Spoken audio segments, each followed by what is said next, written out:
Sit down a while, let's talk about the way that people see. This cane I hold, our stories told of disability.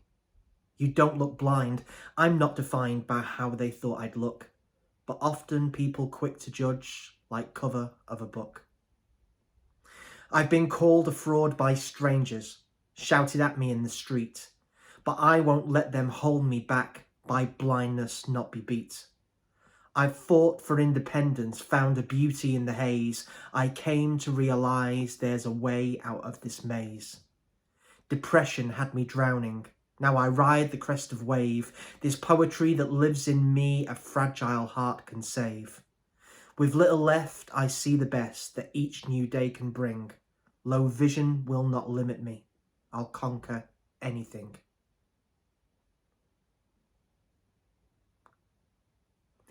There's answers to the questions. There's no need to stay at home. For living blind, still living, so no need to be alone.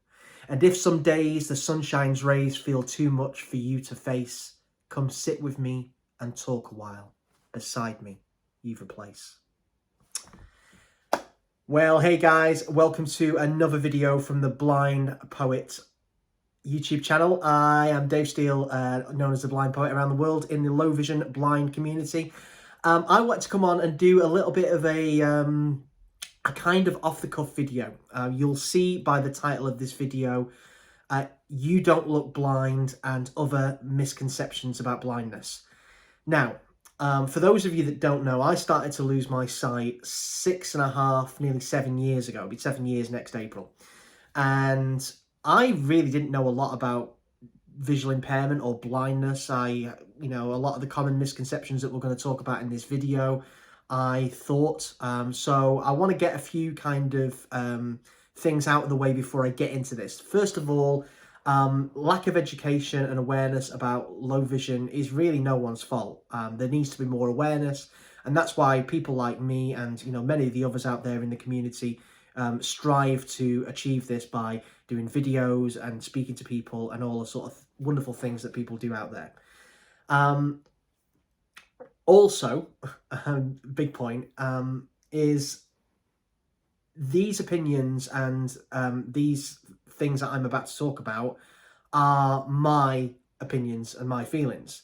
Now, I know from speaking to people outside of these four walls and around the world that a lot of people relate to the poetry that I talk about and the things and feelings that I talk about within the work that I do. But I have never ever tried to say that what I feel is the same way that everyone feels, because that's just not the way. So if you are blind and you have a different experience to me and you feel different, I completely respect your feelings. I'm not trying to say that anyone and everyone feels this way, but a lot of people that I speak to feel these things that I'm about to talk about. Okay, right, now we've got that out of the way. So I, as I said, started to lose my sight 6 years ago to retinitis pigmentosa, or RP for short.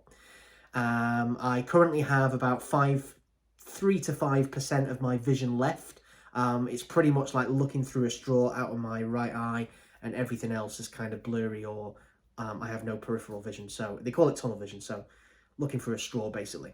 But I can still see faces to a certain degree. I can still read text if it's large enough, but I need a cane to get around safely. I have a guide dog called Christopher, who's on the floor just here, and I often get people saying to me, the title of this video, you don't look blind.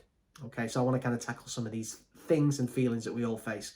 Now, when I was diagnosed 6.5 years ago, as I said, I didn't know a lot about it. But what I've come to learn is that actually my feelings are that often it's not the physical aspects of how a person sees or how a person doesn't see that is the most difficult part to living with low vision, blindness, visual impairment, sight loss, whatever you want to call it.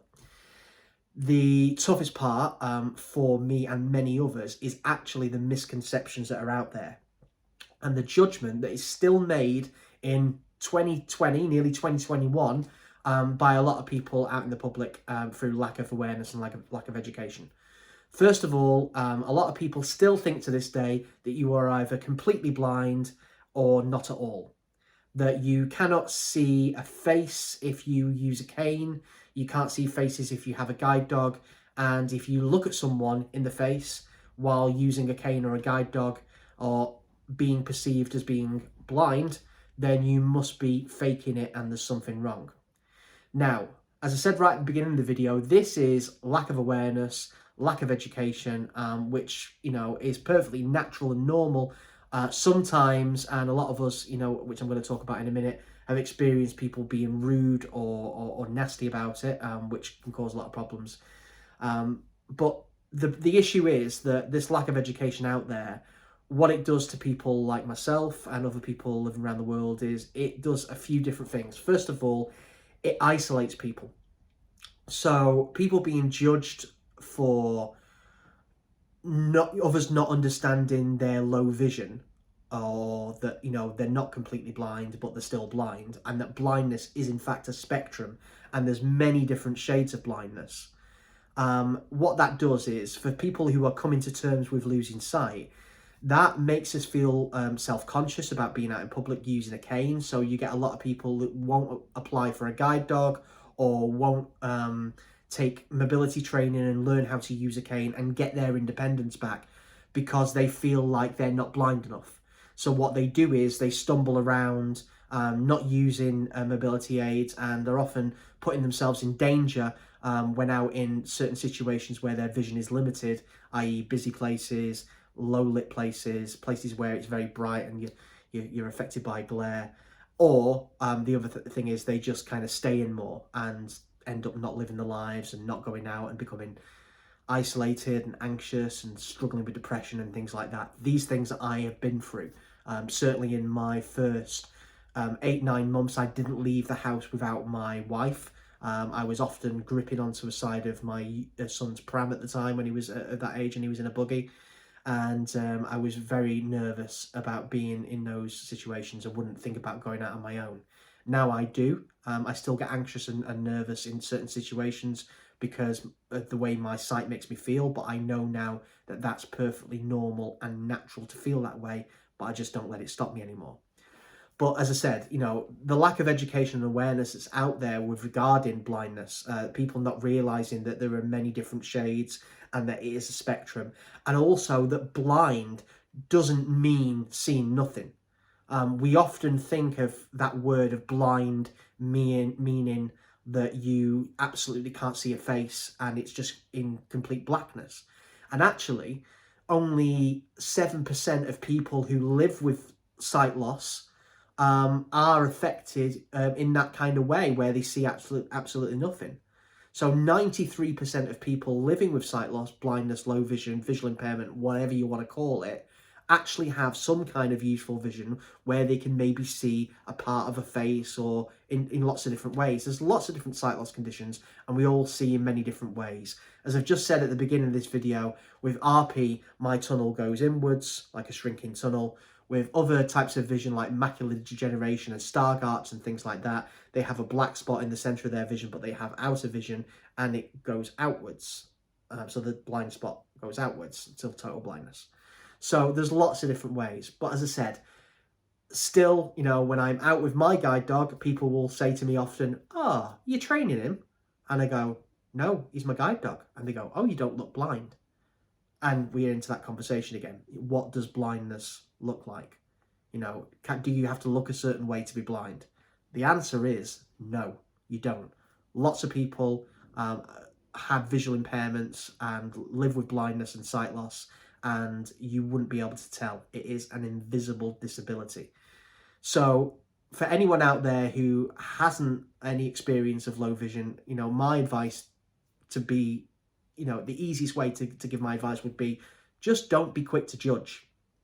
Understand that, it's not all black and white. People don't just lose their sight overnight. Some people do, others don't, like myself, lose it over a gradual period of time, and it's pretty much impossible to tell. So, be kind, don't judge, and that's really it. If there's anyone out there that has questions, I want to start this conversation. This is about starting a conversation. So there's lots more to talk about this. Let's get some comments going in the comments section. And if anyone wants to message me, please do. But all my poetry is dealing with these kind of things, these many misconceptions. If you don't look blind and you have to have a certain part, certain amount of vision gone to use a cane or a guide dog. Even people from my community, those at the beginning of the journey, those that need the help the most, often say to me, "Oh, I'm not blind enough to use a cane yet," or "I'm not blind enough to apply for a guide dog yet." And then I'll often say to them, "Well, do you find yourself not going out to certain places, or staying in more, or becoming more isolated or anxious in crowded places and things like that?"